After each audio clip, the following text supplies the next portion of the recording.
Salut et fraternité, bonjour à tous.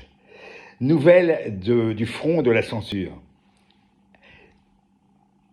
Il y a 2-3 jours, une amie publie, elle s'appelle Sandrine Sauveur, une amie publie sur son propre mur, elle reprend une information comme quoi un député macroniste a déclaré que finalement, s'il est obligé de voter entre quelqu'un du Front National, du Rassemblement National et la France Insoumise, il choisit évidemment le Rassemblement National parce que la France Insoumise, il y a quelque chose de toxique et d'antidémocratique.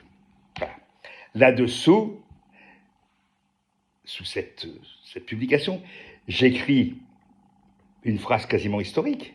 Plutôt Hitler que le Front Populaire est reconnu. Alors, l'algorithme, le robot, le crétin vérificateur, le salopard dénonciateur, il voit Hitler. Faut pas dire Hitler. Même si tu écris une biographie de Hitler, même si tu parles d'Hitler dans un article sur la Deuxième Guerre mondiale. Non. Non, faut pas. Donc il faut pas citer, je suppose qu'il y a toute une liste de gens dont il ne faut pas citer le nom. Hein? Je suppose qu'il y a un data. Eh bien, le problème, c'est que dans la vie, il y a des gens qui fonctionnent comme ça, avec le chiffon rouge, tu agites un chiffon rouge, même parfois involontairement, et d'un seul coup, ça déclenche une bordée d'injures, ou en tout cas des choses qu'il faut, voilà, il faut pas dire. À une certaine époque, c'était cosmopolite. Il fallait pas dire cosmopolite. Hein.